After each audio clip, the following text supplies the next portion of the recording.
Good afternoon. Welcome to a special seminar. Today is the day that we have a session in depth with people who were from the very beginning of the project. Are you ready to expand the opportunity for the first high-speed train from Laos to China? But not only that, we call it GMS Rail Link. Today, we have a special seminar in the topic of unlocking business opportunity in Laos, the GMS Rail Link. Now, when you're ready, good afternoon, all distinguished guests, our honored guests, Dr. Phakon Pitatawachai, the President of the Stock Exchange of Thailand, and prominent speaker, Professor Dr. Parichat Sathapitanund. May I take this opportunity to recap with today's agenda. First, we will start with opening speech, and then after that, we're going to have a keynote speech from Laos PDR, the GMS Rail Link, new strategic move in GMS with Dr. Rittikon Pumasak, Chairman of the AS Group. And then we're going to have panel discussion, new railway project, new business opportunity in Laos. Now, may I invite Dr. Phakon Pitatawachai, President of the Stock Exchange of Thailand, to deliver his welcome remarks.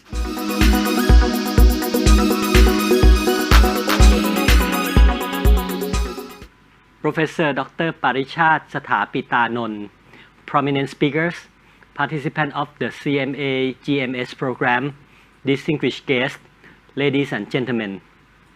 On behalf of the Stock Exchange of Thailand, I would like to welcome all of you to the exclusive CMA-GMS Business Forum 2021.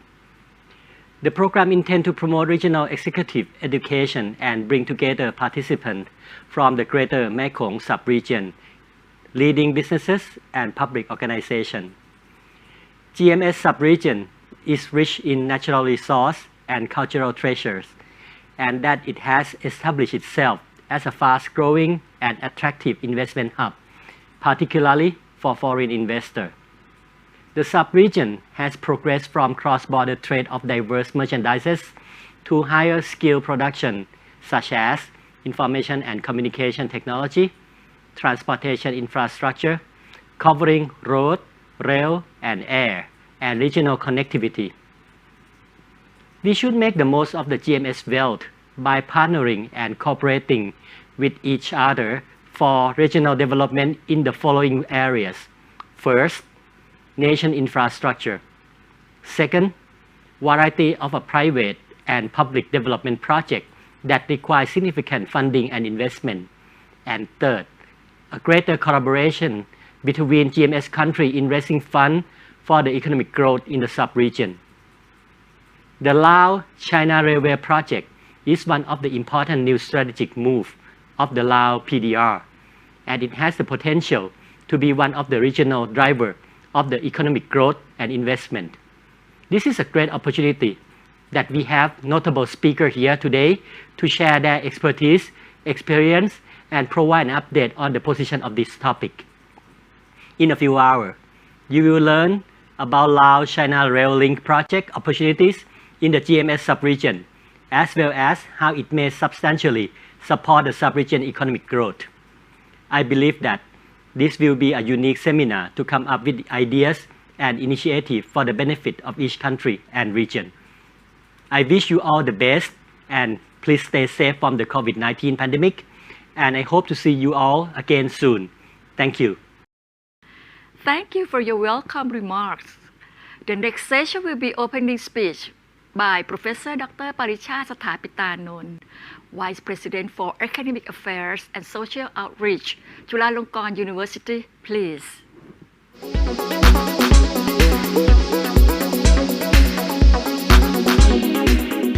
Good afternoon, Dr. Phakon Pitatawachai, honorary speakers, distinguished guests, ladies and gentlemen. It is my pleasure to meet virtually with you today at the exclusive CMA-GMS Business Forum 2021. So much has happened since we last met in August year 2021, But I'm so grateful that technology is allowing us to gather once again. This forum has been co-organized by Asian Studies Center of Chulalongkorn University, Capital Market Academy, of the Stock Market of Exchange of Thailand, together with the AIF Group of Laos, PDR. Our effort is to envision business leaders, government policy makers, the private sectors in Great Mekong sub-regions.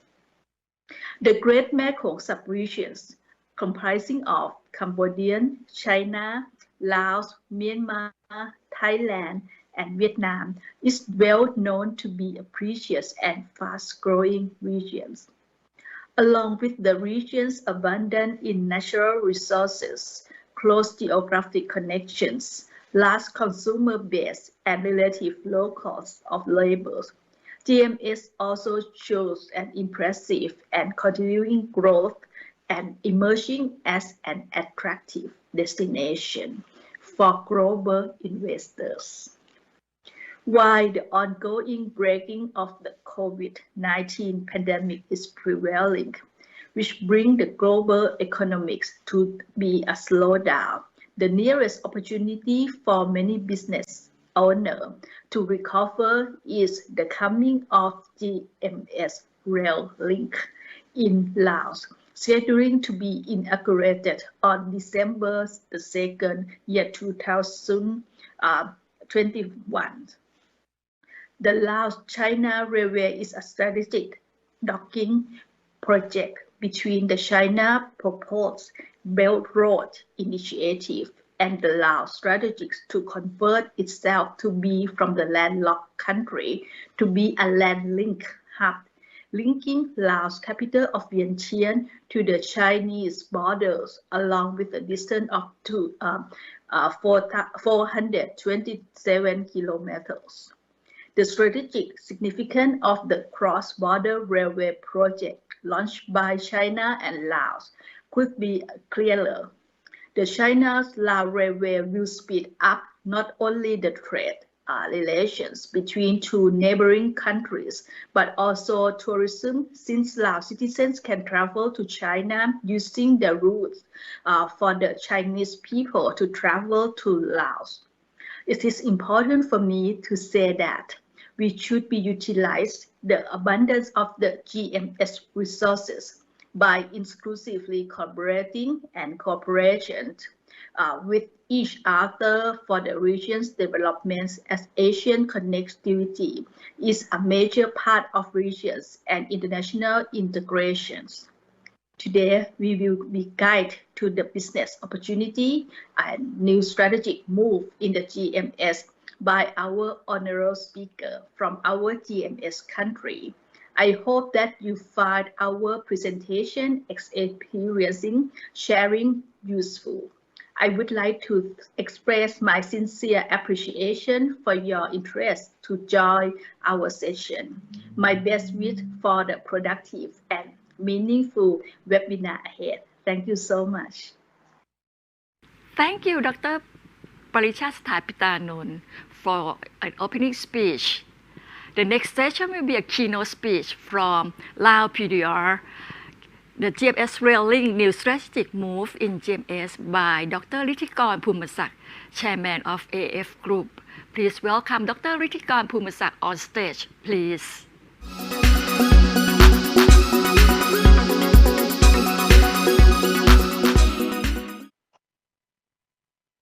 Sabadi, hello everyone, every participants and audience from Vientiane.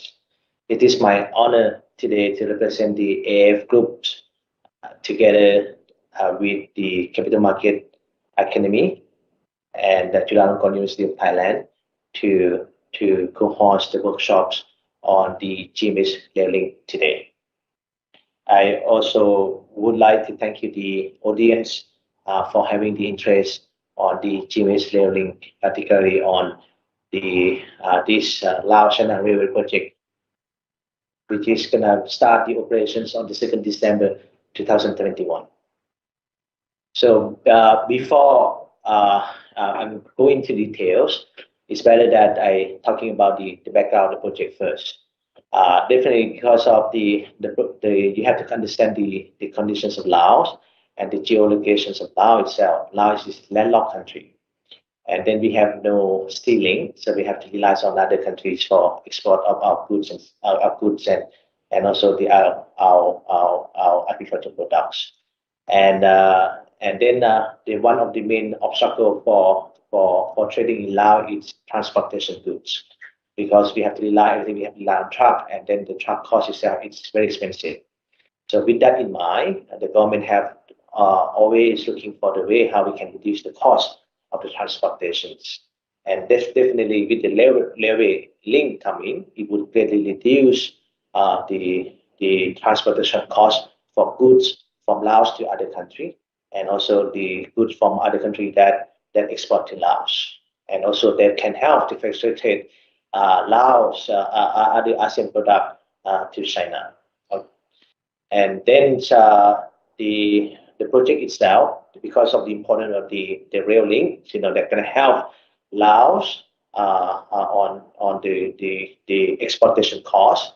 So and also help to facilitate trade between ASEAN and China. The leaders of Laos and China have been talking about this project since early 2000s. But I mean, they have a lot of discussions on that, but then they are able to agree, okay, on the investment model, which is they agree on the SAPOT, operate transfer, in 2016, and then they also reached the financial close by 2016, and the construction of the project start in 2017. Okay, so definitely with this railway projects, Lao China railway projects, it will help, okay, to transform Lao from landlocked to landlinked country. And then the other thing is we will help to boost the aggregate income for the Lao people over 71% over the long term. And then the other thing is definitely we enhance the trade between Laos and China. It also will help to enhance the trade between ASEAN and China. But on the other hand, we also have to understand the strategic interests of China too, right? So China is a big country, and definitely the ASEAN is one of the major trading partner for China, right? And also ASEAN also have the border close to China.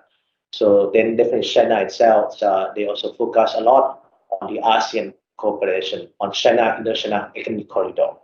But on top of that focus in ASEAN, they also have other focus on the China-Mongolia, on the China Central Asia, or even China-Pakistan economic corridors. So, and then could be you recall that by 2015 or 16, China started BRI and Belt and Road Initiative. And BRI itself comprised of 6 international economic corridors. And then the China-Indo-China or China-ASEAN, or GMS corridor is one of the important corridor to serve the trade promotion of the Chinese government. So that's why the Chinese government have a very strong interest to support the China-Lao railway projects, because it's a part of the bigger picture of the BRI of the Chinese government. Okay, come back to the project itself. The Lao-China railway projects were set up as a company registered in Laos, a limited company registered in Laos. Okay, and then they have 4 shareholders. Okay, 3 are the Chinese state-owned company, and 1 is a Lao National Railway, which is Lao state-owned company. This Lao-China railway will have the length of 414 kilometers, and because of the geographic conditions of Laos, particularly on the northern part of Laos, it's required that this project have to build about 75 tunnels, and then also they have to build about 77 bridges, connecting the capital city of Vientiane and to Bordent in northern border between Laos, which is connected to China. Okay, come back to the timeline of the project itself. Okay, it's definitely like I told you earlier that the project had been discussed with among the senior leaders of Laos and China in the early 2000s, but the work really started in 2010. In that time, the joint commissions between Laos and China have started to do the feasibility study, and it takes 2 years from 2010 to 2012 to do the feasibility study for this project. But the construction itself, start in 2017, and it takes 5 years. And definitely, as you know, that we're going to start the operation of this railway project on the 2nd December of 2021, which is 5 years. And according to the feasibility study itself, right, because of under the first stage is that we're going to start as a single track first, and if the traffic volume has been increased, if the traffic volume increase in the future, we can expand it to a double track later on. But at this stage, it's going to be single track first. And for the speeds, a lot of people confuse, people talking about this, this is highway, was that this is a high speed train. In reality, yes, it's quite fast, but it's not that high speed compared to Shinkansen, or other high speeds projects in the part of the world, or even in China itself, which is a passenger train. They can reach speed of 300 kilometers per hour. But for Laos and railway itself, it's just only about 660 kilometers per hour. And for the cargo, the speed can be up to 120 kilometers per hour, right? And this then the source of the power plant, they will use electricity for the train, right? And then on the station itself, so from Vientiane to the Laos-China border, we have 10 stations. Okay, and then the cost, for example, I give you the example right now, for passenger fee from Vientiane to Bauten, it's about 140,000 kip, which is about $14, which is make one of the lowest cost of transport stations between Laos and China right now.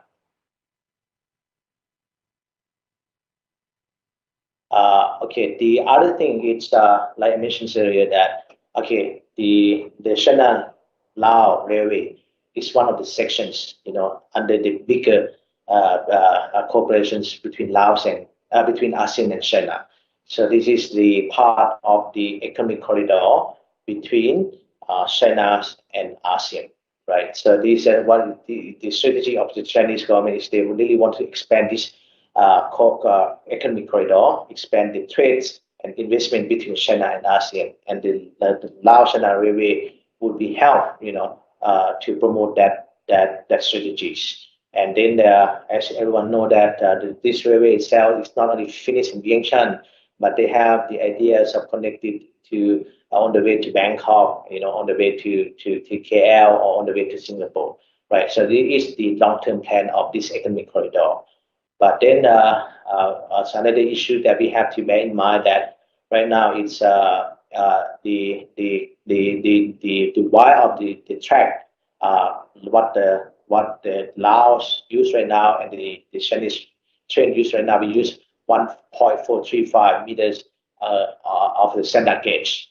Okay, while in Thailand they use only 1 meter of standard gauge for their railway. So then they definitely need some big points, to make the transits from 1 meter standard gauge to 1.435 standard gauge. If they want to transport the goods on the way from let's say from Lam Shabang, via Vientiane on the way to Kunming. Okay, so that's a part of the obstacle if we can make this railway as a truly connected to other part of the regions. Okay, funding. The project itself costs about 5.9, and then for the structure of the project itself, yes, the project is about $5.9 billion. But then the government of Laos, we finance this project by ourselves, only 4%, or about $250 million. And the rest, 96%, are financed by Chinese sides. Okay, and this issue is something that I really want to talk more in detail. A lot of people confused and some have misunderstandings about the financing structure of the railway. And they say that, wow, this is 5.9 billion is going to be big debt for Laos. And this is going to be another debt trap for Laos, So let me explain to the audience that, okay, how this project is being financed, and what the structure of this project. Yes, you can see from the graph that the total project cost is about 5.9 billion US dollar. And in that, about 60%, which is about 3.5 billion, is the loan from the Chinese bank going to JV, to joint venture company, the Laos China Railway Company.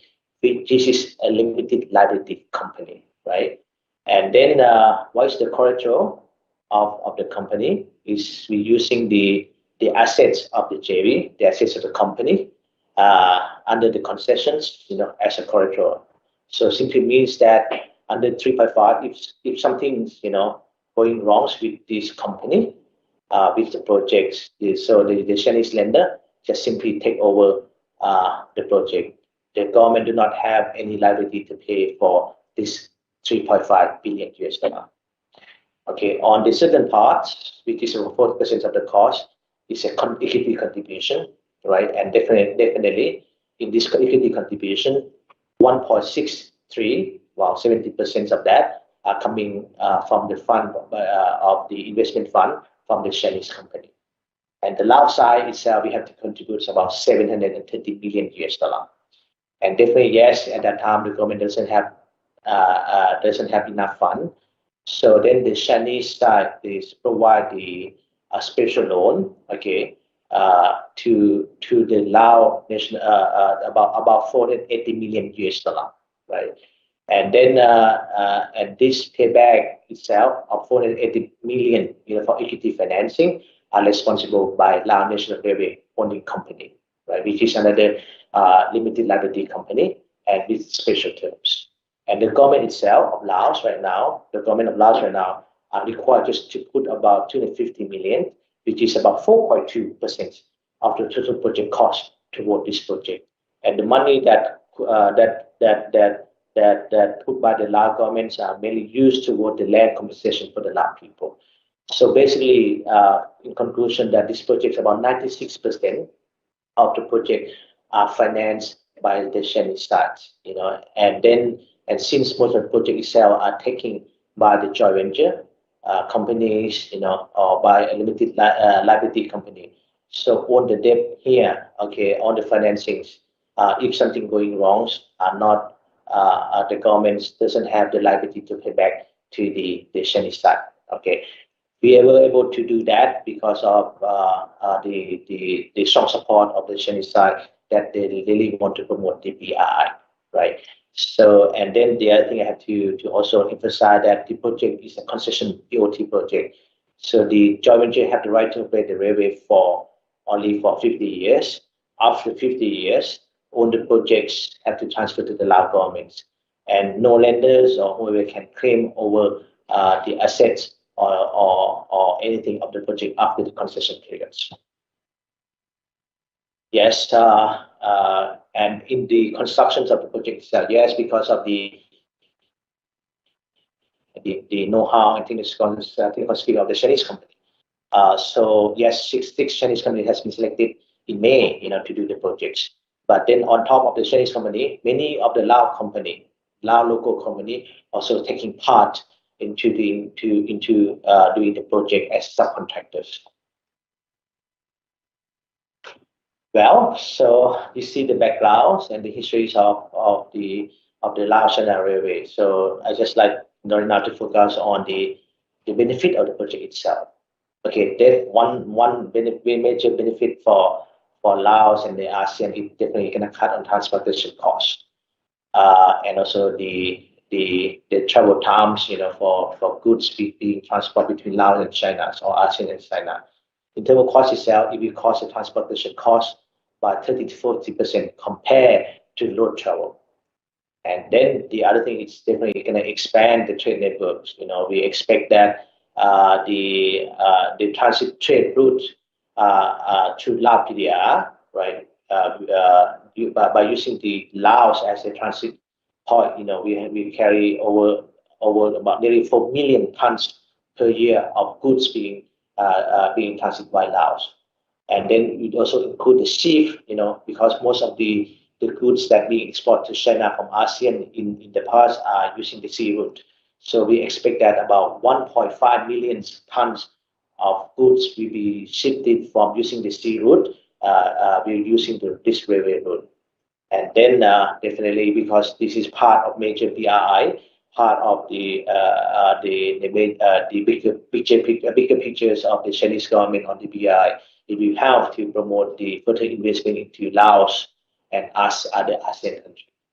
And then definitely, with the top 10 stations along the way, it will help to create what we call it, the land commercializations, So they would have a lot of commercial centers, or production center along the way, along the railway stations coming up in the future, by taking, in order to taking advantage of this railway. Okay, so then, like we just mentioned a while ago, that the main focus of this railway is just to save costs and cost cutting for the transportations. According to the World Bank study, on the left-hand side slide, you can see that by 2030, there would be estimates from the estimates of about 3.9 million tons of goods will be coming from ASEAN, will coming to Laos, right? And using this railroad for export goods to China. So basically, that's about 3.9 of goods we use Laos transit point using the railway. And in that 3.9, about 1.5 itself will be shifted from the sea route. So 1.5 million of tons that previously being used to export by sea route will coming to Laos, and using this railway system. That for the ASEAN trade route, but for Laos itself, the good from Laos itself, right? For the Laos base itself, so we expect that we would export about 3.7, of goods from Laos will be exported to China, because of this railway. So increase from 1.2, which in 2016, we increased to 3.7 in 2030, thanks to the help of the railway projects. And you can see that a lot from the feasibility study. A lot we expect that that the number of passengers from China to Laos will be increased from about 700,000 in 2025 to about 1.5 million in 2030, and then about 50% of that passenger will use the Laos China railway, mainly because of the cost is so low, right? It's about $14 for the ticket to travel from China Laos border to Vientiane. This is the cheapest mode of transportation compared to other models. And then we also expect that only the passenger between Laos and ASEAN using this route, this railway, will be increased from 2.9 million in 2025 to 3.9 million in 2030. So definitely, with the railway coming, we expect that more people will travel between China and Laos and between China and ASEAN. And the looking at the cost structure of the transportation of the goods, and as mentioned earlier, that is one of the major issue for this railway project is to have to cut costs on the transportation of the goods. You can see from here that right now, if we travel from Vientiane to Kunming and using the normal roads that we are using right now, it would cost about $72 US$ per ton. This is from Vientiane to Kunming. But with the new railway coming up from China, Laos China Railway, connected with the Mohan to Kunming Railway, the cost will come down to about $34 per ton. So the cost savings of 50% from Kunming to Vientiane. But then if we're looking at even further between Lam Shabang and Kunming, if looking for Lam Shabang Kunming, with the current mode transportation right now, it costs about $75 per ton. But with the railway, if they're using the Lao railway and connecting to road network of Thailand, we come down to $48 per ton. But if we are able to use both the Lao China railway and Thai railway system, the cost will come down to $41 per ton. So this is significantly reduce the cost of good transportations, and it would help to facilitate the trades between China and Laos and China and ASEAN by Laos. Well, this is $6 billion investment, and then definitely we, in order to take the full advantage of this infrastructure, of this huge investment, there's a lot of things that we also need to do, right? There's no point, we build $6 billion projects and no one use this project, or very few people using this project, so it would not benefit for us. And like I always emphasize that this railway project itself is not, we cannot consider this is Lao project, or Chinese project. This is what we call is a regional project that people of ASEAN and people of China can benefit from this project. And how we can fully benefit from this project? Yes, there's 4 things that we need to looking at.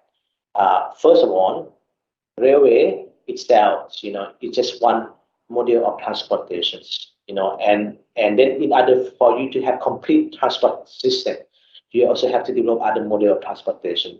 Railway just can go from point A to point B, but then from point B to construction centers, production center, or commercial center, you have to have other support, transportation model to support it. So then it's very important that on top of the railway, we also need to develop other model of transportation to complement and to support the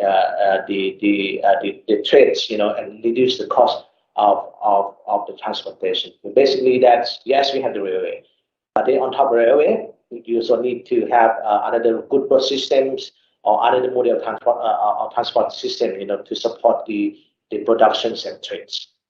And then also important that we have to have a very good transit system. So we have to allow, the electronic submission of custom declarations, and then we also have to adopt the railway consignment as the transit document. So basically, we have to make sure that when people decide to use this railway system of Laos, right, or from other country or from ASEAN, so we should have a very good system to support the declaration of the customs and the transit of goods, right, or supporting either of tax declarations or the consignment. And then the other thing is we have to promote more the use of containers.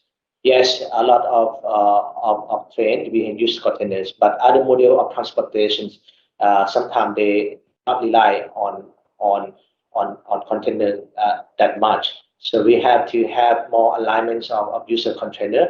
So then it would be easier for transportation from different models of transport. So this would help facilitate and maximize the use of the railway. And then we also need to simplify the border control, right? So we have to definitely make people feel easy when they cross the border. Okay, don't make them feel that it's difficult and too much procedure. So we have to modernize the operational practice of the border controls, or we have to using like loud trade portals, or improve the coordinations, right, among the countries in the region. So definitely, I always say is that okay, we have the hardware side, but hardware alone is not enough. We need to have a software side, a regulation side to support the project in order to take control of this project. Right. Thank you so much on the audience and participants. for taking time to listen to my presentation today. Thank you so much. Thank you. Thank you very much for your opening speech by Dr. Rittikon Pumasak, the chairman of AAF Group. And the next session will be a panel discussion on the topic of unlocking business opportunity in Laos, the GMS Rail Link. We have 4 panelists together. Start with Dr. Rittikon Pumasak, chairman of AAF Group. Next, คุณรัตนมณีคุณนิวงศ์ former Deputy Minister of Public Works and Transport, Head of National Coordinating Committee for Lao China Railway Project, Deputy Chairman of Lao China Railway Company. Next, we have คุณโจฮอนพัฒโนไทย Founder and CEO of Strategic 613 Company Limited, and Associate Professor Dr. Piti Sri Sang Nam, Director of Academic Affairs, Asian Studies Center, Chulalongkorn University, and he also our moderator for today's panel discussion. Welcome 4 of them together on stage.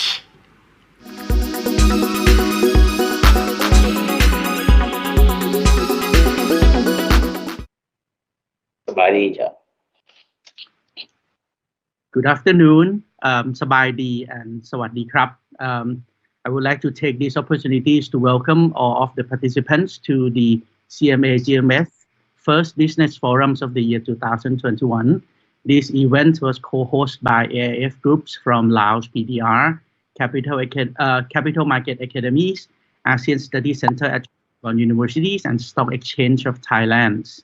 So the first topic of this workshop, the series of workshops, we are going to talk about the new railway project, new business opportunities in Laos, and of course we will link this to the GMS Greater Mekong sub-region as well. Without further ado, I would like to introduce our participants, panelists. We have like 4 participants. Start from the first participants, Kun Ratanamani Kunniwong. He is the former Deputy Minister of Public Works and Transports, the Government of Laos PDR. The second speakers will be Kun Johon Pathanothai. Well, Kun Johon Pathanothai is the founder and the CEO of the Strategies 613 Groups, which is the consultant groups in China. And the third presenters, and of course, he is also our keynote speakers today, Dr. Rittikon Pumasak. He is the now chairman of the AIF Groups in Laos PDR. And today will be both moderators and the speakers. My name is Piti Sri Sang Nam from ASEAN Study Center at Chulalongkorn Universities. So without further ado, I would like to invite our first guest speakers, Kun Ratanamani, to give us about his experience as the former deputy minister who take care of this project from day one and the way forward related to this China-Laos Railways to us. So please welcome Kun Ratanamani. Kun Ratanamani เรียนเชิญครับ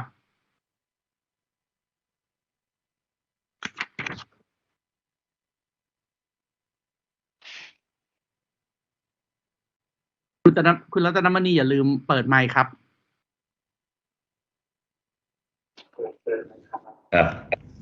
Good afternoon, everybody. I am very pleased to take part to this CMA-GMS Business Forum today. And as you know, in my CV, I don't know if someone already introduced you about my CV. I am former Deputy Prime Minister of Ministry of Public Works and Transport of Laos, and at the same time, I work with the China Railway from the beginning to 2019. Then I would like to share the experience of my work in the Lao China project with you. I started receiving the delegation of China 2009 based on the discussion of the 2 governments before, because our country is the landlocked country and the government of Laos like to transform the landlocked country to landlocked country. Therefore, our government like very much to have the good transport system for Laos. And at that time, our government proposed to Chinese government to build the railway, because at that time, because of the economy of China and of Laos is not suitable to make the big project like the railway project. And the government during the visit, they also visit, they discuss all the time about the railway. Until 2009, the Chinese government sent the delegation to my country, and I was assigned as head of the railway project to discuss with the Chinese team. In the beginning, I don't believe that this project can be in reality, because Laos is a poor country and the cost of the project is very high. But for me, I was surprised when my Chinese colleague told me about the project financing. You don't worry about that. China has money to fund for this project, no problem. We just agreed and discussed. We like to find out the way how we can fund for this project. And at the same time, he told me that the need of goods in the ASEAN country, for example, is about 100%. What Chinese business entity can provide only 20% of the need of the ASEAN countries because of the transport capability. Then if we have the good transport system, then it can help to satisfy the need very much. Then I am very happy to hear this. After that, we work very close together. Every month, every week, we send the report and the data to each other. Very quickly, and in April 2010, then we have the MOU signed together. And after that, the Chinese company start to make the feasibility study. The feasibility study only 2 years, then finished. My experience is that I surprised that the Chinese technical team work very hard. They have sent around 2,500 technicians to make the boring and collect data sent by the satellite to the design center in China, then make the feasibility study. Therefore, the feasibility study has been done very fast. I think, and in the beginning of 2012 is ready. From that, it's very important, because I start from the beginning on until 2009. A very long time for that. I know I know the situation very good. The discussion to find out how much percent we should make the joint venture company together. We discussed very long. Normally, the Chinese ask Laos to take 80% share or 100%. Then they will provide loan, something like this. But we have no ability. Then we have discussed about 70 for Laos, 30 for Chinese. Chinese doesn't agree. The Chinese ask for 30 to 70. And in the end, we have discussed about many things in the end for 3 years, until 2015. Then the discussion has been compromised between two countries. We have the long discussion because we like to find out the appropriate funding of this project. So in the end, like Dr. Didikon told you in the presentation, in the keynote speech, that we have found that the project funding is almost on the Chinese side, 96% of the project. is funded by China. We only, we can say 4% because the project cost 5.9 billion. Then we also share only 250 million US dollar. It's about 4% only. Then it's very good project for us. And in the construction, you know, we have worked together for the construction, and we have the very important work to start with the project is to talk with the population along the line. We should make all people along the line understand the project, the benefit of the project, why we have the project. We should make the understanding between the people along the line. And it takes very much time for that before the beginning of the project. Then we got the very good response from our population. I think 99% of the population agree to follow, to keep the land for the railway and for the station for that. Then the Chinese government has introduced to make the bidding to execute the project. Then we got 6 contractor, Chinese contractor to do it. And I believe the Chinese contractor very much because they have the very good plan, the action plan, very good action plan. Then they do very fast according the plan that they have done. They plan 5 years, the project construction. Then they finished with the side that they expected. I appreciate it very much the working of the Chinese contractor. So I like to conclude for what I like to add to the keynote speech of Dr. Titikon, that based on the feasibility study, the financial internal rate of return is just only 3.93%. It's very low. Therefore, I appreciate very much the decision of the Chinese and Laos government making this project possible to promote the main 3 strategies. One is the China strategy, namely the Belt and Road Initiative. The second one is Laos strategy, namely the transformation of developed learning country. And the third strategy is the ASEAN country, is the strategy of infrastructure connectivity and also promoting the free trade area.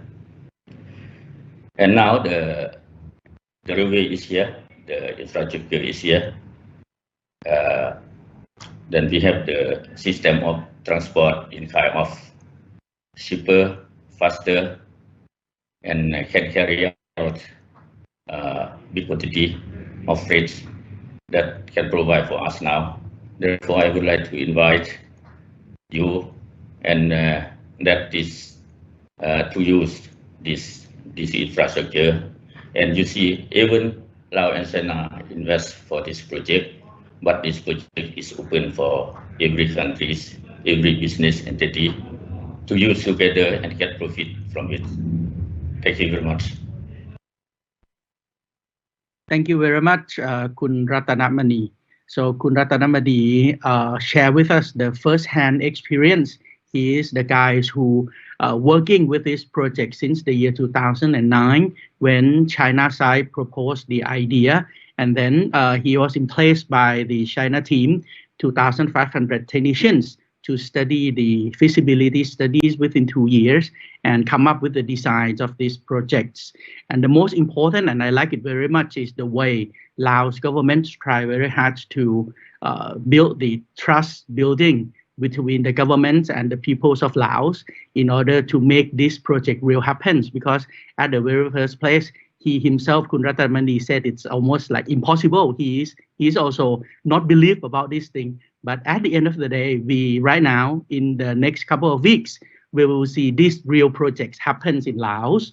Hence, trust building, the trust by people is very, very important. He is also talking about the rates of returns, 3.93%. This is the thing in the paper, but actually this will be higher, especially in terms of the benefit externalities to Laos people and to ASEAN countries. This project can be complete only because 3 factors. First, China Belt and Road initiatives. The second, Laos strategies of the turning Laos landlocked to Laos landlinked. And last but not least, the progress of ASEAN communities, especially ASEAN Economic Committees and the Master Plan on ASEAN Connectivities.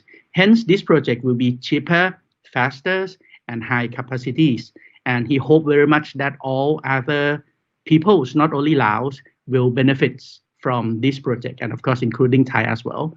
And then, so we turn to the second panelist. The second panelist, Kun Johon Patano Thai. Of course, I think this is the guys who know very, very well on why China pay a lot of attention to this area, Greater Mekong sub-regions. So he will give us a broad pictures of the political economies on why this is the good times to invest in this trend project. So, Kun Jo, the floor is yours. Thank you very much, Atan. First of all, thank you very much to CMA-GMS for inviting me. It's great to be back. I'm calling in from Beijing, where it's the beginning of winter already. I would like to start by really complimenting the Lao government on its impeccable sense of timing. 5 years, 6 years back, you started building this railway, and you have managed to really basically thread this really nice sweet spot. And you're now really, as hopefully we're coming out of this COVID crisis, you're going to have this brand new rail system, which is able to not just transport trade, but as well as transport people along what is, an incredibly interesting route. Starting from Vientiane, Vang Vieng, Luang Prabang, into a very interesting part of China, which is Sipsong Pana, onto Pu'er, and then further up into Kunming. So really impeccable timing. As well as from a geopolitical perspective, your timing is good because as a result of what started really during the trade war, which then continued and got a lot more serious as a result of COVID, China is now in a much more eager position vis-a-vis ASEAN. And we can look at this. Let me try and share a slide with you.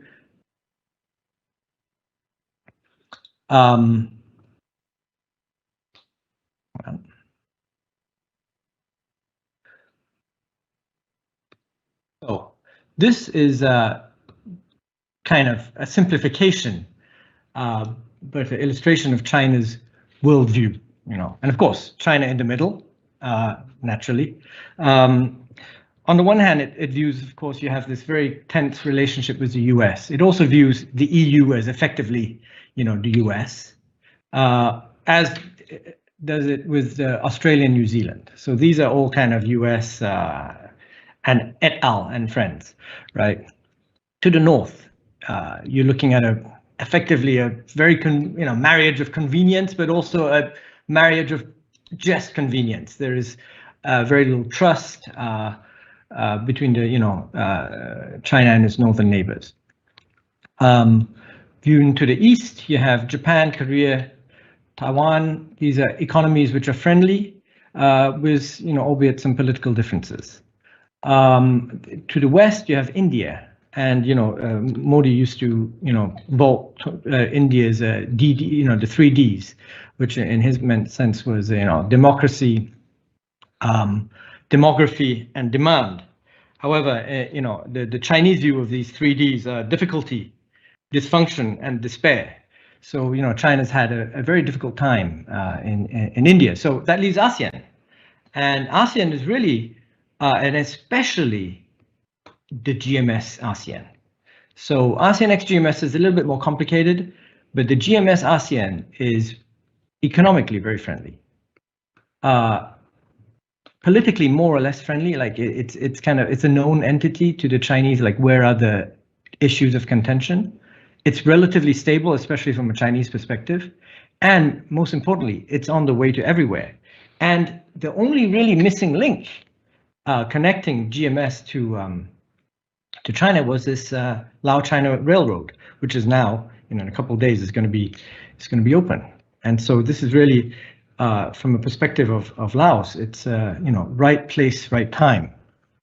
Another page that we can see to illustrate, how the growing importance of ASEAN to the Chinese is if you look at the graph to the left, like the trading partners for China, ASEAN is, ever more important in this link. And so this shows how over, in the medium term ahead, we're really going to be seeing increased weight put on ASEAN by China. Like we're increasingly important to China, and within ASEAN itself, the GMS region is particularly bright. Of course, geopolitically, it's reliable, it's close by, and there's also a great potential for further integration of the GMS region to China.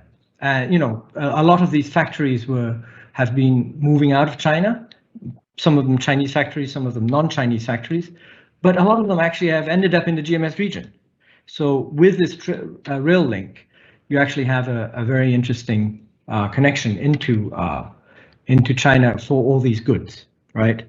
And the GMS region, even though as a standalone entity, is also extremely exciting. I mean, first of all, it's big. It's 250 million people, just ASEAN GMS. It's very well connected, interconnected. It's all linked geographically. Within this geographical link, you have both physical connections, and you have the overall kind of ASEAN GMS, treaties that connect it. Economically, it's very complementary. You have, more developed nations with Thailand. You have then Vietnam. You also have, you have like Myanmar, which is at a different stage of development. And you have Laos, which connects is on the way to China. And finally, you have a really, really beautiful population pyramid when taken as a region among, this 250 million. There's a very nice young population, despite, countries like Thailand having a much more aged population. But when taken as a whole, the GMS is really a very interesting region. So, to conclude this point is that I think Laos, this rail connect has really come at an excellent time. Thank you.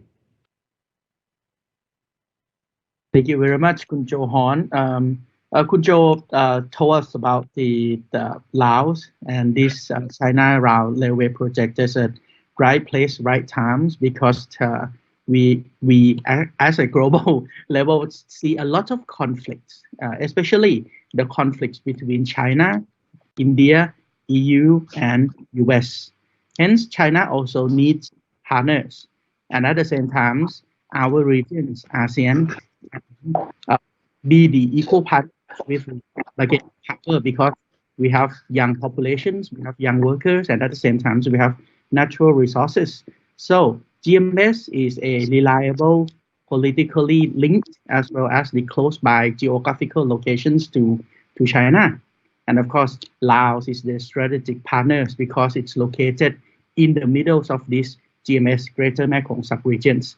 That's why this railway is the right place and right times. So this is the perspectives from the political economies. And then for me, myself, I would like to share my slide as well. May I start by sharing the slide? Just a moment. Okay.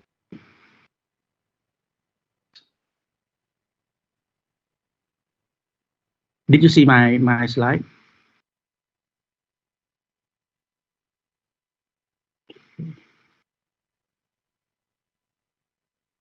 So I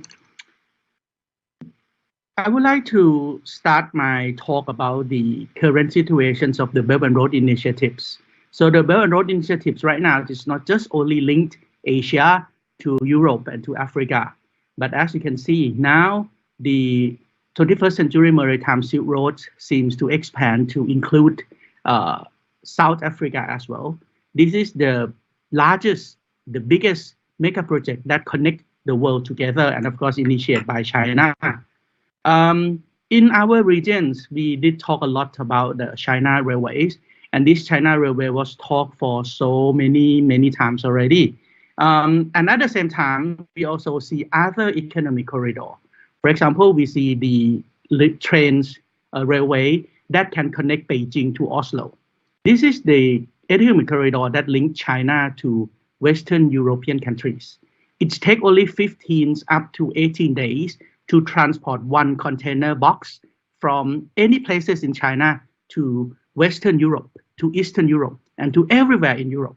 And of course, the cost is also very interesting, because if you would like to transport 40-foot containers, which the capacity is to hold about 22,000 kilograms of goods by trains, it will cost you around $8,000 for one containers.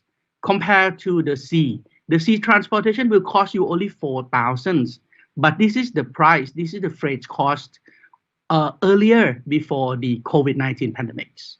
And as you can see right now, because of the COVID-19, right now we run out of the sea vessel. Right now we run out of the container box, and the sea freight increased the price by 200% up to 500% to export one containers from Port of Thailand, from Lam Chabang, from Krong Tei, from Maptaput via Singapore to European countries.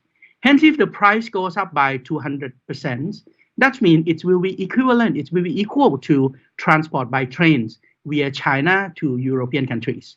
And of course, this is very cheap compared to the air transportations, because right now air freight for one container box will cost you $32,000.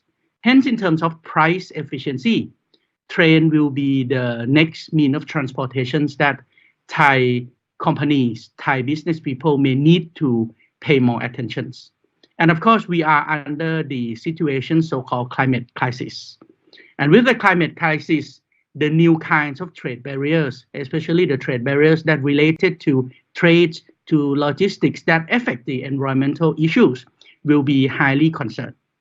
And as you can see, air transportation is the one that creates so many problems with the climate crisis. Hence, the price of air transportation that in the first place, we think it will be declined, will not happen. It will keep going and going up, because air transportation is the direct way to destroy our ozone layer. Hence, there will be a lot of trade barriers related to air transportations. As well as sea transportations, because all of the sea freight use diesel engines, and this is create a lot of problems of marine sea debris, a lot of crude oil residual that the sea vessel always release to the sea surfaces. Hence, in terms of trade barriers related to environmental issues, train seems to be the more environmental friendly than both sea freight and air freight. Hence, to keep in mind, we see trains transportations to connect Asia via China to European countries is a new opportunities that we have to learn. And of course, we see a lot of network to do the GMS, Greater Mekong Railway connectivities. In the past, we talked a lot about 3 routes to connect Kunming, the Gaotie systems or the high-speed trains from China to Strait of Malacca via 3 routes.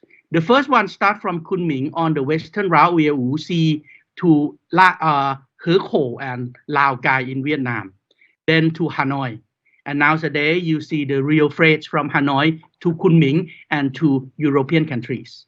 Unfortunately, in Vietnam, the railway system to connect Hanoi to Da Nang to Ho Chi Minh cities is still in a very old fashions, and most of the railway it's almost obsolete. And unfortunately, the link between Phnom Penh and Ho Chi Minh cities right now is the missing link. Hence, to connect China to the Strait of Malacca via this eastern route seems to be impossible right now.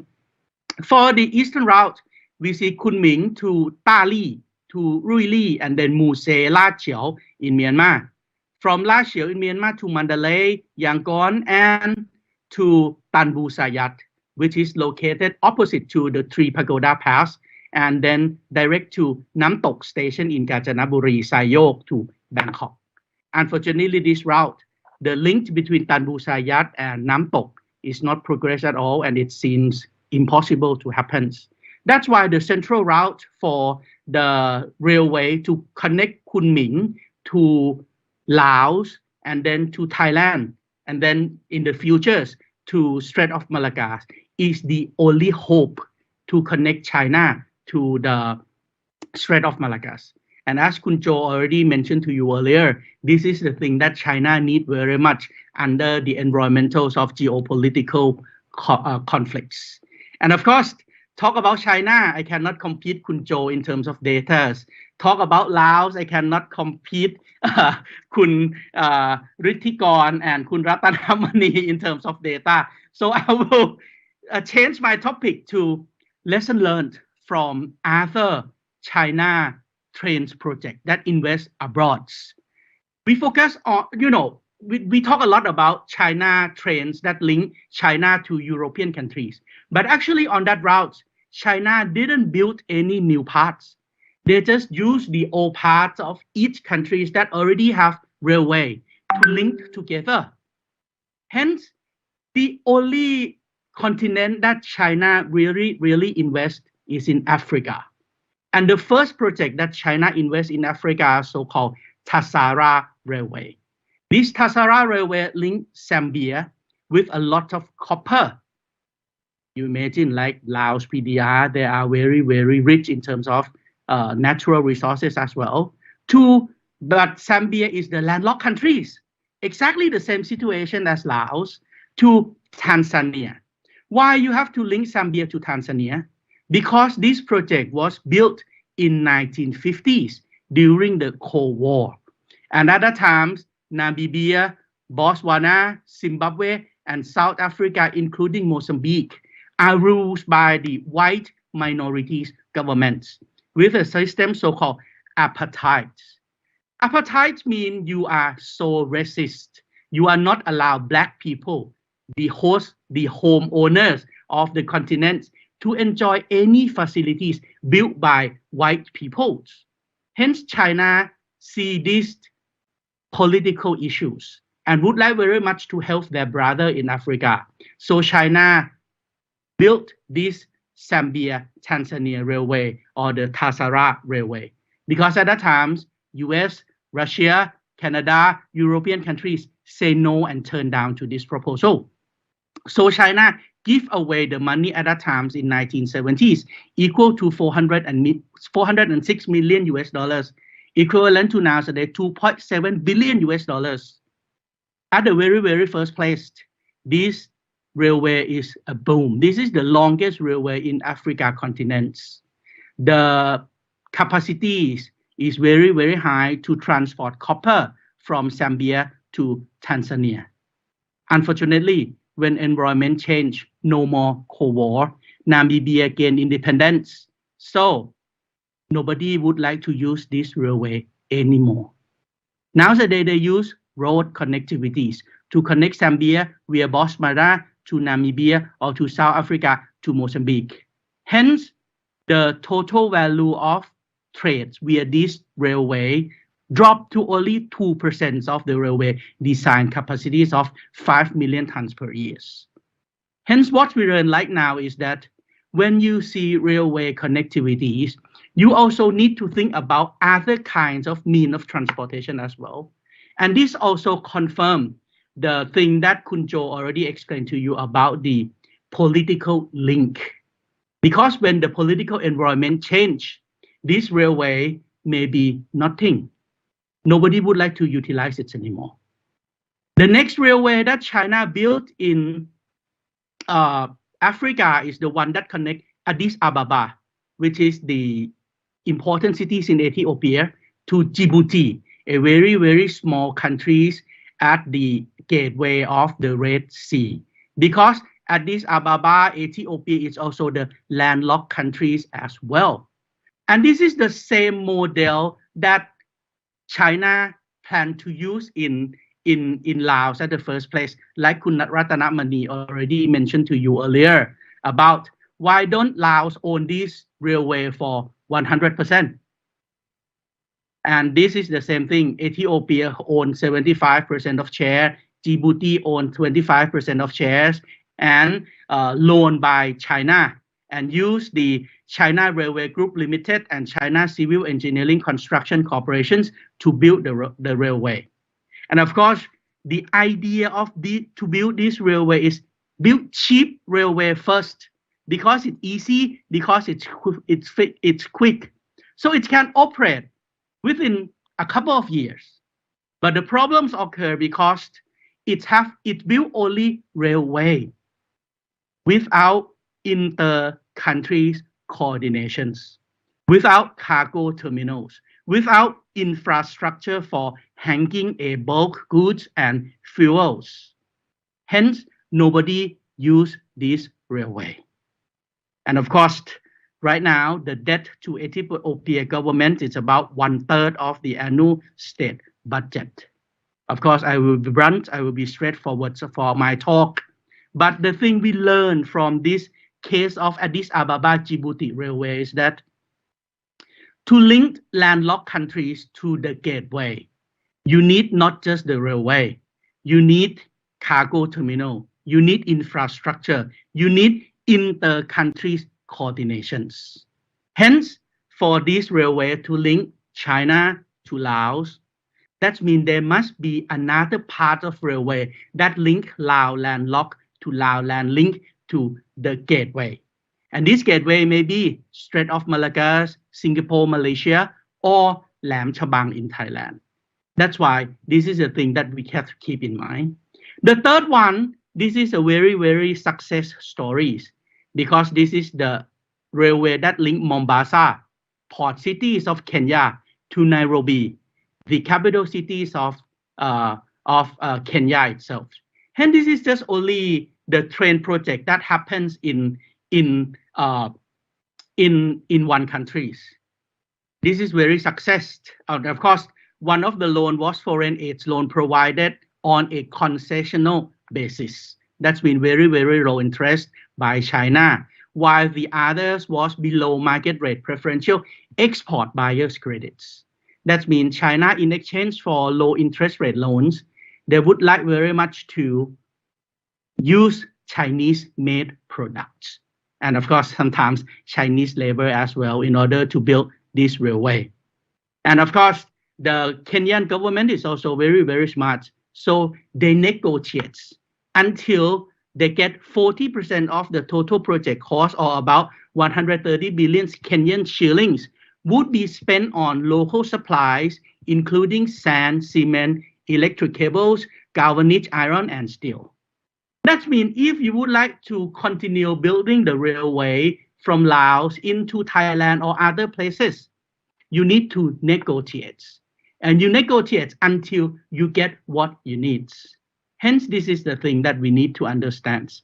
And of course, for Laos Railway, right now, since Thailand project is the missing link, right now, as you can see, railway can link Kunming via Luang Nam Tha, Udom Sai, to Luang Prabang, Wang Vieng, and Vientiane. But the missing link is here, from Nong Khai to Nakhon Ratchasima. That means the only way to make this railway survive, we need you to utilize more and more in Laos Railway. Because if this railway is not survive because of the financial, is not follow the feasibility studies, because the feasibility studies based on the links from Vientiane to Bangkok to Strait of Malacca. This is the great troubles. not only to Laos governments, but to Laos people and to ASEAN people, including Thai people as well. Because we also would like very much to connect Bangkok to Kunming as well. Hence, in order to make this project survive, we need to travel more to Laos. Because, currently, even we have some kinds of agreements in order to help each other in terms of trade facilitations, to help each other to use other countries' quotas to export goods to China. But I don't think it's enough to cover the debt burdens. Hence, in order to find the best solutions to these problems, we may need to promote tourism, especially ASEAN people and Chinese people to travel more to Laos. And as you can see, this route is very, very beautiful because it links Yunnan, the southern provincials of China, via the Sichuan-Panna Pai autonomous prefectures, which is very, very exotic. I don't have enough time, but I would like to show you some places that is very, very interesting. For example, Mueang La in 12 Panna or Sichuan Panna. This is just about 10 kilometers from Laos PDR to China, and it's very, very beautiful. Not only for Chinese people, but for Thai people, we are also very amazed as well, because it's look pretty much like Laos, it's look pretty much like Thai, but it's in China with a minority group of Thai Lu. And as you can see, most of the thing is very, very exotic. And then we see Chiang Rung with a lot of very, very colorful culture and natural. The food street is also very, very amazed there. And of course, in Yunnan, you may heard about the pu'er tea. This is the place for pu'er tea at the very, very first place, the most expensive tea in China. We see a lot of cultural thing that is very, very beautiful in these cities. The facilities of the 5-star hotel was there already. I did a survey in the year 2019. Hence, don't think about the China in the old way that is very, very tired to travel to China. Right now, the tourism facilities in even the very, very poor area of China, they have 5-star hotel. They have a very, very luxurious one. And if you travel further down to the borders of China and Laos, the thing seems to be closer to our culture. And as you can see, this is a temple in Sichuan Panna, very close to Thai. They eat a very same taste as Lao people and Thai people. You see Nam here, Gai Yang here, and of course, Lap. This is the same thing as Lao, and they also eat Nam Plik as well. And this is the thing that Thai people will be very, very amazed. They call this project 9 จอม 12 เชียง. They built a real ASEAN cities in mainland China. As you can see, this is the combinations of Thai, Laos, Myanmar, Vietnam, South Cambodia, arts.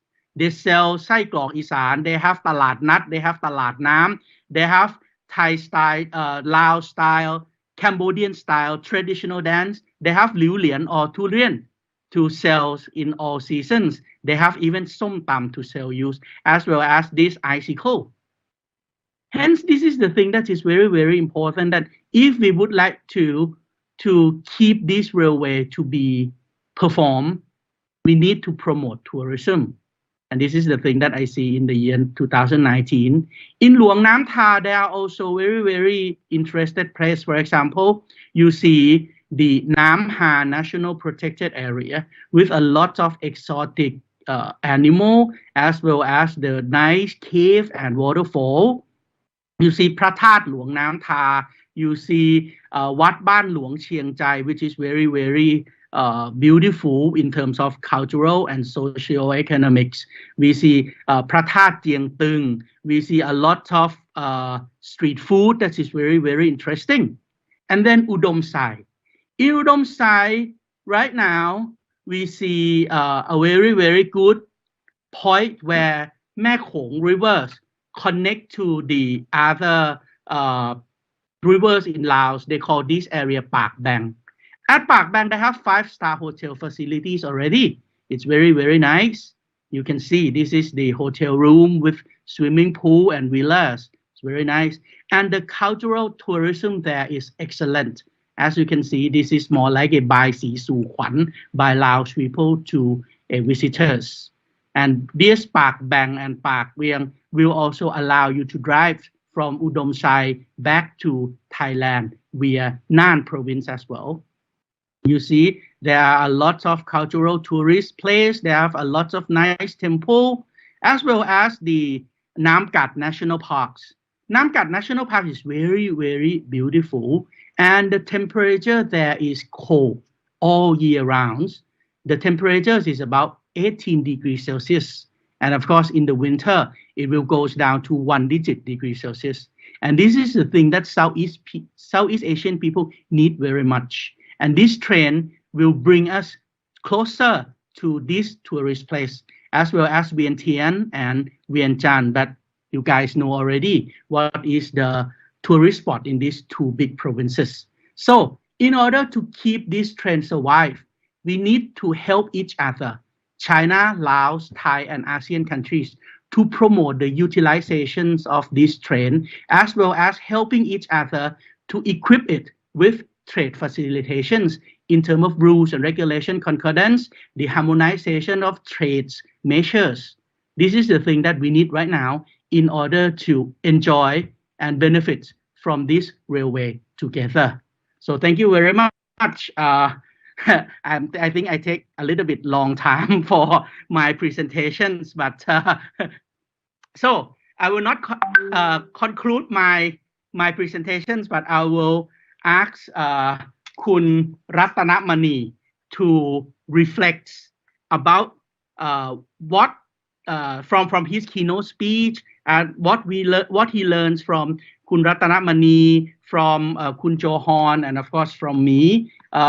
Then I would like to invite Kun Ritikorn.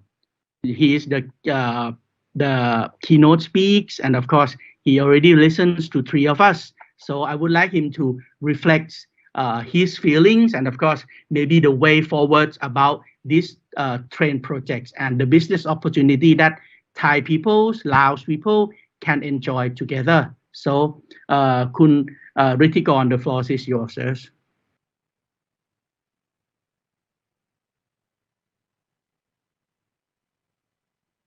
Kun Ritikorn, don't forget to turn on your microphone. Yeah. Okay. Thank you so much, Ajahn Piti. Thank you so much. When I saw your presentations and you saw your slides, wow, there's many places that you show your slides and never been there yet, even in Laos, and really want me to go to visit that places, and particularly after COVID, I definitely have to go visit that places. And definitely with the railway coming up, it would definitely help, for people to travel. And then people are dying of traveling right now, so definitely we are looking forward to travels, and then we grab this opportunity and using the railway as the mode of tourism. So definitely I agree on on many points that Ajahn Piti sharing with us, also Johan and also Mr. Ratanamani, right? And yes, I would say that every project that we are doing right now, seriously, there would be what we call is the risk issues. It's how we can mitigate the risk on that.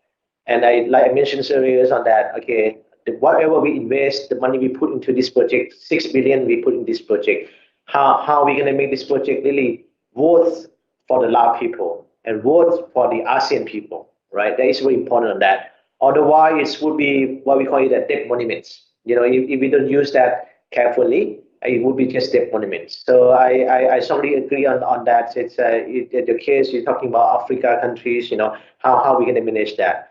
But let me share the experience on how we also manage the projects Laos and Railway again. I have to emphasize, many people confused about financing structure of the project itself. But let me emphasize on that. Many people say that, wow, 6 billion is a Lao debt. Wow, the government takes 6 billion, and then how government going to pay back this 6 billion?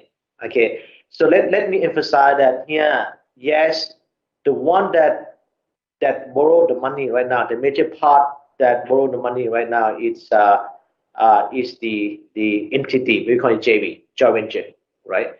Between the Lao and the Chinese companies. And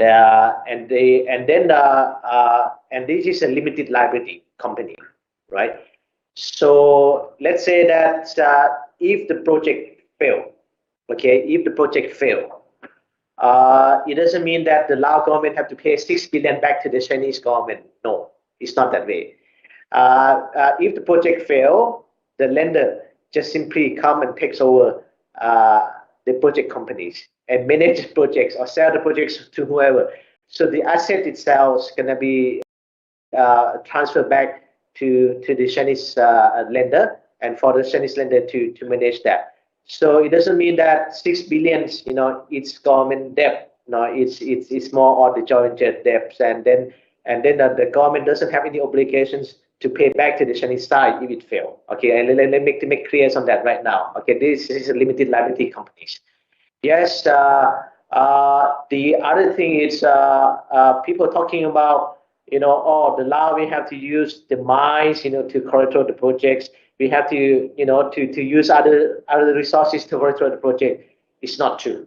Okay, we've been talking about that, all right, a lot. But at the end of the day, the conclusion is just more talking about we use the project itself, we use the equity itself, right, to the control the projects. And this is a special project. This can be happen because of the BRI. I have to say that because of the BRI initiative and because of the strong intention of the Chinese government, they really want to expand the economic corridor to the GMS and to the ASEAN. Okay, that's on the financial part. So basically on this project itself, on 5.9, the government of Laos, they put only about 250 millions. And the rest are financed by the Chinese side and shall be responsible by the JV or even the another limited company that shall be responsible. If anything's going wrong, the lender just simply come and take over the projects or take over the assets of the projects. And the asset itself, we value it only for 50 years. Okay, after 50 years, everything has to return to Laos, no matter that the projects have been paid off to Chinese side or not. Okay, that's okay. This is the very generous size of the Chinese side to support the projects. Okay, that's I really want to make clear on that. A lot of people confused, a lot of people talking about different ways on how the project being financed, and they say that Laos being trapped on debt because of railway. Okay, anyhow, okay, the second one, like Ajahn Piti say, it's about how we're gonna create other infrastructure, how we can create the trade facility, how we're gonna get the cooperation from other countries. It doesn't matter, right? If you have a very nice, very advanced railway system in Laos, but no one uses it. What's the point? Okay, so that's another thing that we have to, like on my last slide I mentioned about, okay, how we can simplify the border control, how we can improve the efficiency on the transportations, how we can get the Thai size, to really more active in create the link with this railway, to support the trade between Thailand and China too. It's not about Laos only. Okay, I have to say that this railway is not about Laos only. It is about ASEAN. How Lao railway itself can support the trade between China and Thailand. This is more complementary. Right now, I know that right now China use a lot of sea routes to transport the goods between Thailand to China. But then how Laos railway route can support the trade between Thailand and China. This is another way, right? That I think that we want that the Lao government really looking forward to have a deeper cooperations, and better coordinations with both the Thai governments and the Chinese government, how we can facilitate trades by using this infrastructure that already invested. We are willing to, to be more flexible in terms of trade facility, and or the transit systems we're using. Right now we've been talking about single visa for the ASEAN, right? You got single visa for one country, you can visit Laos, Thailand, Cambodia, or whatever. Use that. It's right now we're talking, okay, how are we gonna use this infrastructure? How we can use this 6 billion infrastructure that already built, right? To it most. Yes, in terms of economic returns, talking about financial returns on the project itself, Mr. Ratmani mentioned that the returns are about 3%. If abnormal corporations, we would not invest in that project. 3% is too low for us. We better put money into the banks, and get the interest from the banks better for us. But then on the other hand, if you're looking about like Ajahn Piti just mentioned a while, we're talking about the overall impacts to the whole economies of Laos and the ASEAN, how we can facilitate trades, or services or tourism. That is the key. That can increase the revenue a lot, the income a lot for the Lao people and the ASEAN people. So that's emphasize. It's again, yeah. So my main point right now, okay, I just want to say that yes, we have the infrastructure there, and then I strongly agree with Ajahn Piti that how we can maximize the usage of this infrastructure. How both not only about the transportations, we can expand more on the tourism.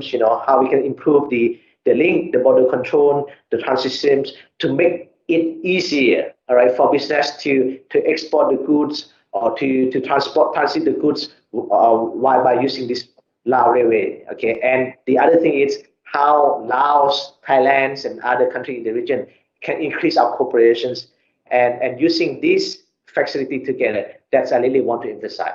Thank you.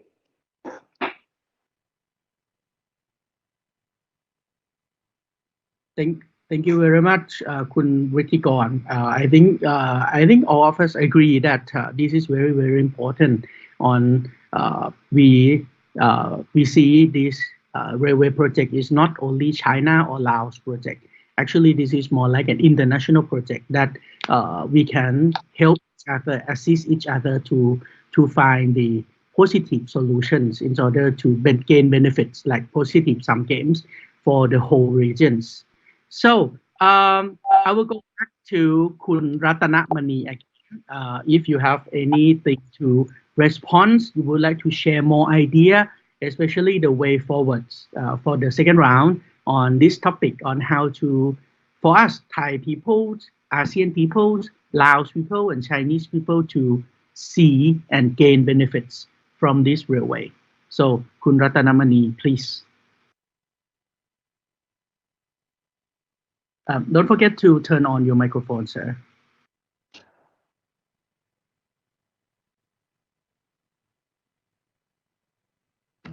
Okay. Thank you very much, Dr. Piti. I would like to add something. I'd like to talk briefly about the project. It's Laos China Railway is really opportunity, like Dr. Johan said, is right time, right place. Is the great opportunity because of BI, I think, especially BI, Belt and Road Initiative. And second thing that I'd like to talk about is now I agree with the comments of Dr. Wittikon. Now we have the infrastructure, the railway that can provide, like Dr. Kitty said, not only for Laos, Thailand, but international utilization for this project. I'd like to talk about the next need for the near future. The need for the near future is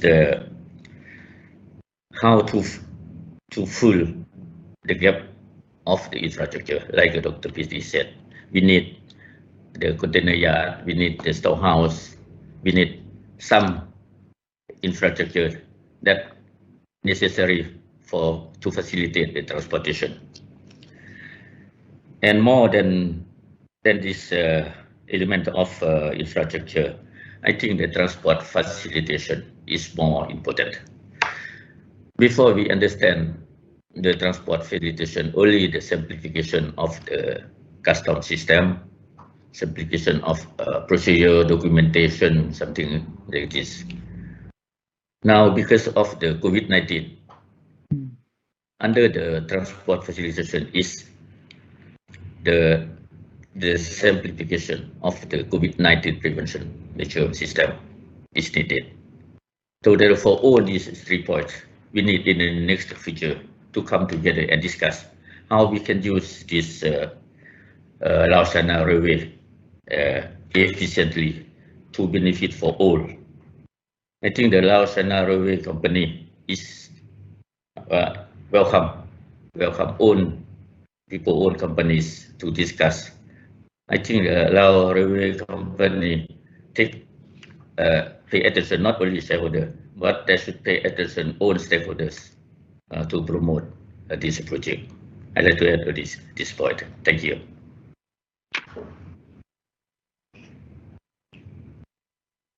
Thank you very much, Kun Ratanamani. The next presenter will be Kun Jo.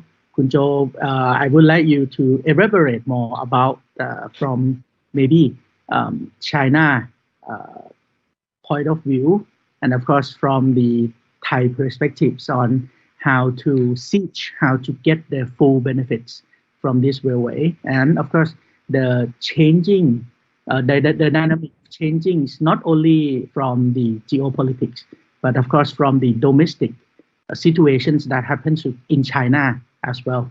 So please, Kun Jo, the floor is yours. Thank you very much. Firstly, about the internal situation in China. Following the COVID crisis, China has really been a lot more isolated internationally, especially from not just Western countries, but the advanced economies in general. If you allow me to share a slide.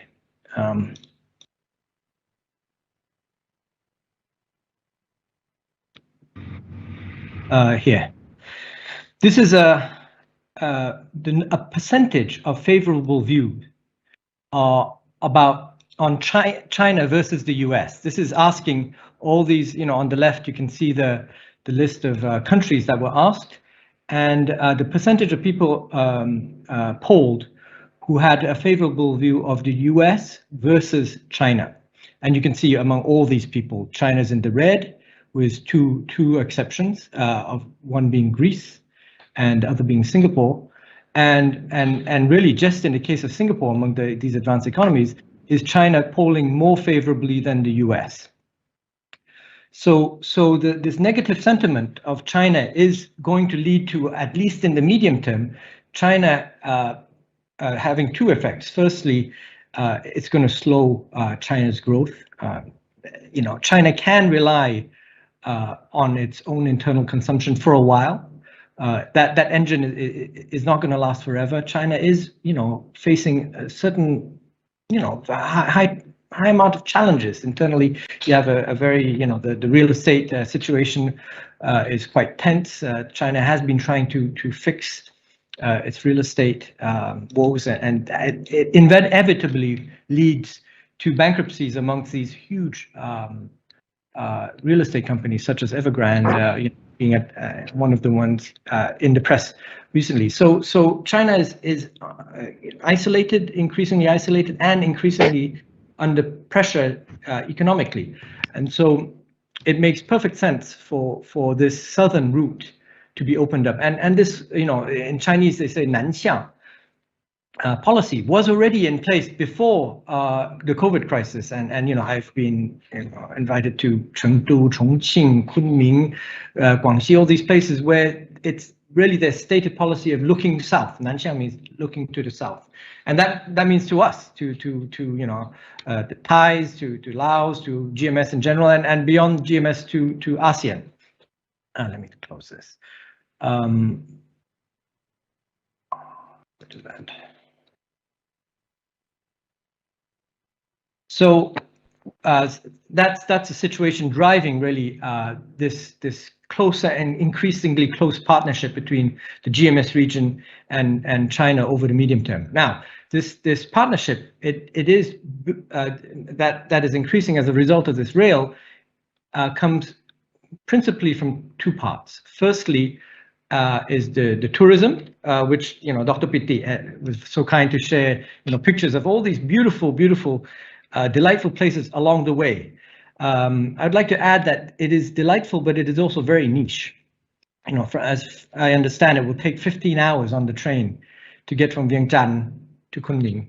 So it is not it's not fast tourism. It's definitely slow life tourism, which is fantastic for a certain niche area of the tourism business. You might have 3 nights here, 2 nights, 3 days, 2 nights packages, or 7-day, 8-night packages along the train, along this train route. But it is not for everyone, and it's definitely not for business travelers. And that's just Vientiane to Kunming. It's not even Bangkok to Kunming, which is going to take a lot longer. As a result, the main medium-term area is going to be trade. Now, for trade, I would like to make a point is that there is no need really to wait for this Bangkok-Nong Khai standard gauge to be built. We already have, as of now, today, I can already send a container to Vientiane on the narrow gauge. Obviously, it's not as smooth as being the same gauge all the way into China, but there are many other kind of low-hanging fruits that we can also start improving on. As Dr. Ritigan mentioned earlier, like we need to improve the border crossing, we need to improve the customs, we need to have the logistics in place for handling large amounts, massive amounts of container traffic, and also make it clear the visa connections between these 3 countries. So if you're going to take the train, eventually the visas are going to have to be crossing, going to exit and enter 6 times on the way from Thailand to Laos. I would like to compliment Tan Rattamani on really your completing this rail in good time, but also with what seems, at least from Thailand's perspective, as being a great budget. The Laos geography is a very challenging one. You had to build 70-something bridges and tunnels, like number of tunnels, and yet you managed to complete what would have been 70% of the length of the Thai one, the Bangkok-Nong Khai rail link, in just with less than half, about 45% of the budget. So compliments on that. Also on the structure, which Dr. Ritigan went into earlier, which is a good structure that protects the Laotian government and from perhaps a delay in the returns from such a project. Finally, I'd like to mention that there is actually a case for a corridor being formed. Now, what shape that economic corridor has is yet to be determined, because but this corridor will be formed. This economic corridor will form along the rail line because of the increased kind of supply chain. It will be a supply chain clusters that will form based on whichever products are going to benefit the most from this rail line. As I mentioned earlier, this rail line is going to be principally for trade and tourism as well, but principally it will be for trade, and therefore it will naturally form these clusters around whichever products are going to be sent in and out of China along this rail line. And so I think there's going to be a lot of economic benefit the entire way, all the way from the border with China right down to Bangkok on this rail line. Thank you very much. Thank you very much, Khun Jo. I think the whole participants, the whole panelists agree on so many issues. Let me conclude my idea with this China-Laos railway project. There are some questions by the participants. I mean, the participants, not the panelists, asking about the custom procedures, asking about the custom clearance process, asking about the concordance of rules and regulations. I think right now we may have to see this China-Laos railway project, and as well as Thai, Laos, and China, as well as ASEAN. We may need to think about this project in three dimensions. The first one is about the hardware connectivities. For the hardware connectivities, I think, especially for Thailand, which is right now, we are the missing link in this big plan of logistics in the whole regions. We may have to reprioritize our logistic master plan again, right? So now we can connect Laos and China via 2 routes. The first one is the R3A or Kunman Gonglu, the road that is connect Kunming via Laos, Luang Nam Tha, and then Bo Kaeo to Chiang Rai province in Thailand, which we already use, we already utilize. There's a lot of land transportations via trucks there. And we are going to have the new railway systems to connect northeastern part of Thailand to Nong Khai to Vientiane. Hence, I think we can utilize both ways. Don't think each other will like eat up each other, but it can complement each other. For example, we may have to plan, because the road connectivities in Thailand is very, very good. We may have to connect the Eastern Economic Corridor to northeastern parts and then to Laos for the railway to connect to China and then maybe to other places around the world. But the product that produced from the western part of Thailand, from the northern part of Thailand, we can still enjoy the old or the previous systems of the R3A roads, Kunman Gonglu, like we used to be. So this is the hardware thing that we need to do. First, I think the most important thing right now is we have to upgrade the first friendship bridge between Nong Khai and Tha Na Lang, right? Because right now the bridge is too small, 2 lanes with 1 railway standard gauge. It's not enough. It's the capacities of the bridge is not enough. But the plan to enlarge and build a new bridge next to the old bridge, it's far too long.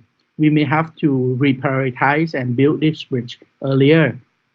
Apart from bridge, we also need the thing so-called break-off gauge stations. Because like Kun Jo mentioned earlier, currently we have the railway standard gauge, 1 meter gauge from Hua Lamphong, Bangkok to Nong Khai already. But in Laos, the train system will be a standard gauge, 1.435 meters. Hence, we need the so-called break-off the gauge stations. It can located either Thailand side or Laos side, but at least we need this thing very much. And the next thing we also need is the multimodal transportation hub in Thailand side, right? Because we would like to transport goods from sea vessel to trucks to railway. Hence, this multimodal transportation is very, very important. And of course, we also need to link our special economic zone. The special economic zone that already located in Chiang Rai, in Nakhon Phanom, in Mukdahan, and of course in Nong Khai to Laos. On Laos side, they have the so-called Tha Na Lang dry ports and Vientiane Logistic Park already. Hence, these 2 sides of the border special economic zone need very much to get a so-called seamless connectivities. And that leads to the second part of my recommendations about the software connectivities. Recently, Thailand and China just implement and open a new border gateway under the so-called protocol on quarantine and inspections of exported and imported fruits via the 3rd countries between Thailand and China. They will open 3 new train gateways between Laos, Myanmar, and Vietnam to the southern part of China and on the China side. We need to see this kind of software connectivities, the rules and regulations, the harmonizations of rules and regulations as the prototype to enlarge the scope of this kind of protocol, not cover only fruits, but how about other kinds of goods and even maybe services to allow freer movement of goods and freer movements of services among Thailand, Laos, and China. This is the thing that we also very, very need. And then the third one, the mindset. We have hardware, we have software, and then the third one is the peoplewares. For the peoplewares, I think we have to see, we have to educate our people to see this railway as the opportunities. This is the new gateway. This is the new system, especially during the hot current of the, global geopolitics, geoeconomics, In the past, we depend too much on South China Sea. But the commanders of the 7th Fleet of the US Navy said within the 6 years from now, they have a very, very high risk that the all-out war may broke up in South China Sea. And if the sea route in South China Sea was blocked, the 5 economies that will suffer the most are Taiwan, Hong Kong, Singapore, Vietnam, and number 5, Thailand. That's why we need to diverse the risk. That's why we need land connectivities to work to access Thai product to a new market. And this trend is the new opportunities. We don't have to care who built it, who pay for it, the debt burden. But the correct mindset is we have to see this railway as the ASEAN opportunities in order to access to a larger market, in order to access to a larger source of resources. And this is the better way to reallocate both the start and the ends of the regional value chains. Hence, this is the 3 dimensions that we need very much in order to fully utilize this railway project. So that's my conclusion. But of course, I keep the most important keynote speakers as the last persons to conclude because we still have some questions from the participants. I will read all the questions, but I think I would like to ask one question to Dr. Rittikorn, but let me go through the whole question first. The main routing rail link from Thailand to Laos, how about custom process? I think we did mention about this already. The next thing is about what would be the new normal or new business model in tourism sectors after COVID-19 pandemic. I already introduced you guys to the tourist spots and what we need to do about this already. The third question, which channel will likely to be main funding sources, structural for futures and related regional infrastructure projects? I think Dr. Rittikorn already talked about this, both in his keynote speech and in these panelist sessions. The next questions, would like to know about service frequencies, capacity, freight charge and passengers fares, containers, depot, cost and process, etc., etc. I think in the PowerPoint by Dr. Rittikorn in his keynote speech already include this one. But the last questions I would like to ask him is this. I think for Thai people, for Thai business people, and for Chinese business people, also don't want to see Laos as only the passerby. We also would like very much to include Laos into the value chain as well. We need to see the expansions of Laos market. We need to see the Laos market to be not only just, Laos is not just the channel, but Laos is also the destinations in terms of natural resources, in terms of the goods and services market along these railway projects. Hence, this question is very, very important. The high-speed train coming, do you think it will help in supporting Lao economic systems? In which way? Because I would like Dr. Rittikorn to elaborate more about the benefits of this railway project to Laos economies.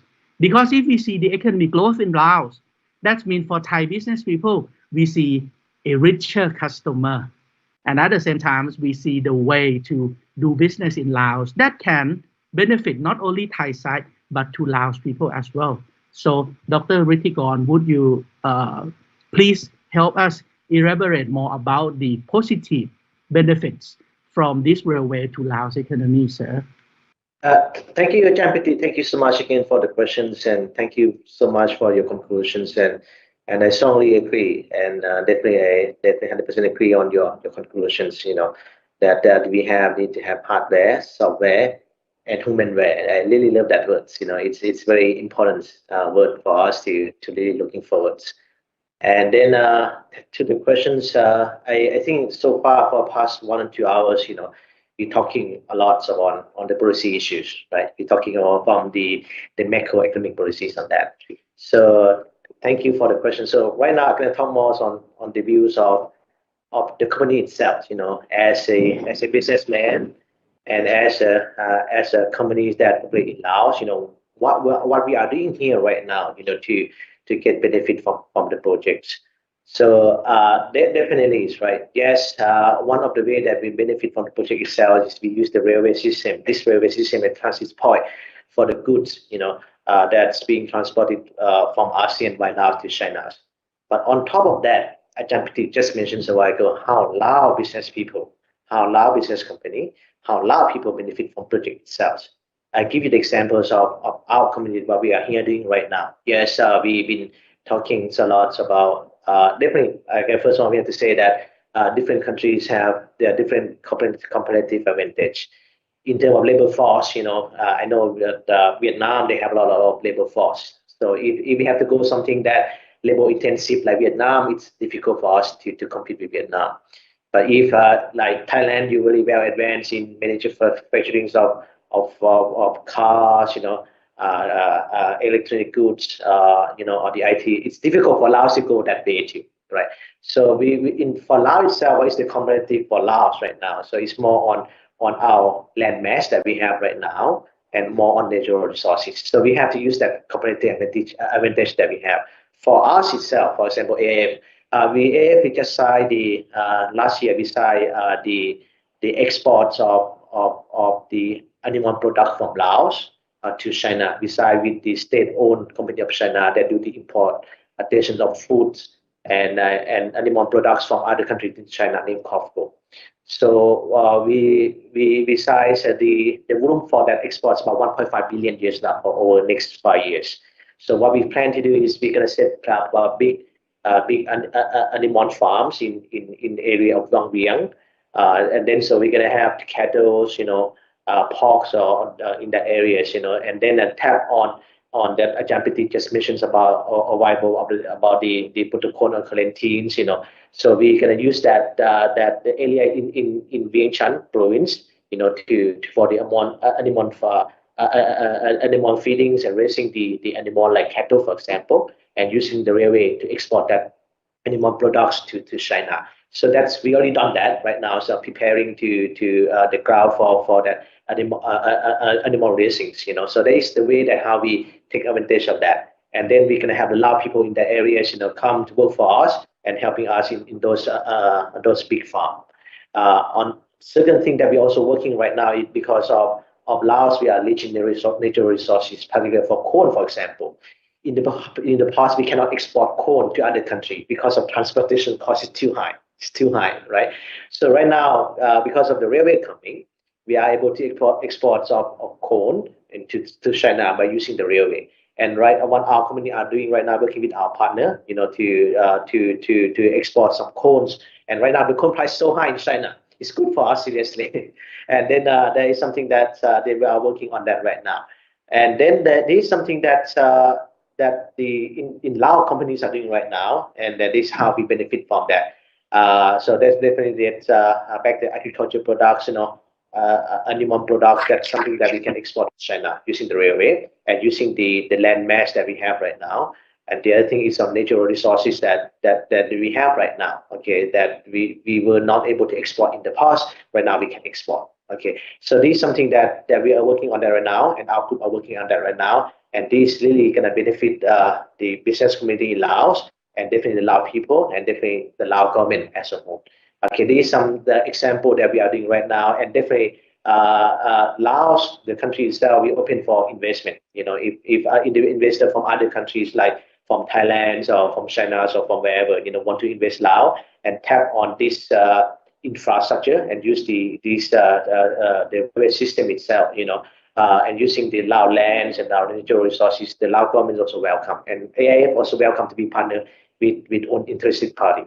So there is something that we are willing to working with own the partner and investor, to work together and try to maximize the utilizations of this railway system. Like Ajahn Piti say, railway system here is not Lao railway system. It's not the China railway system. This is a railway system is for the ASEAN and China, and then everyone can benefit from this railway system.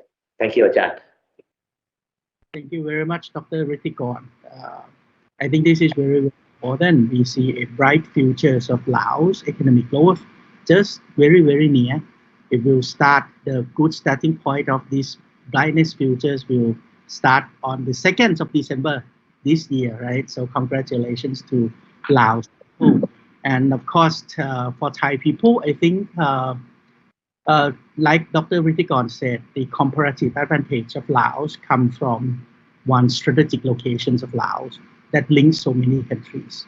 The second one is about the natural resources, right? Hence, I think Thai people may need to learn more about the geographical conditions.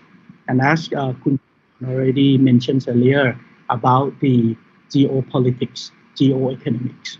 That's why to understand what part of Laos, how to utilize the natural resources there is very important, because this is the way you can grow with the flows of the bright futures of economic growth in Laos.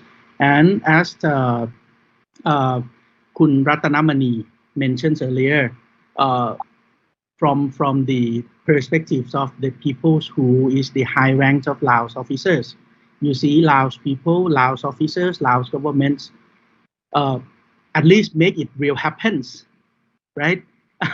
Unlike other countries that cannot make it real happens, but Laos deliver it. Hence, I think in terms of government promotions, in terms of government to create the environments, to create the facilities, to make this kind of mega project real happens, Laos can deliver, and he can ensure us Laos will prepare something else to utilize this train project, of course. Hence, I would like to end this sessions by congratulate once again to Laos people for the railway systems that will operate very soon. And on behalf of the Capital Market Academies, ASEAN Studies Center at Chulalongkorn Universities and Stock Exchange of Thailand, I would like to take opportunities to say thank you very much, ขอบใจหลาย and ขอบพระคุณครับ to our panelists.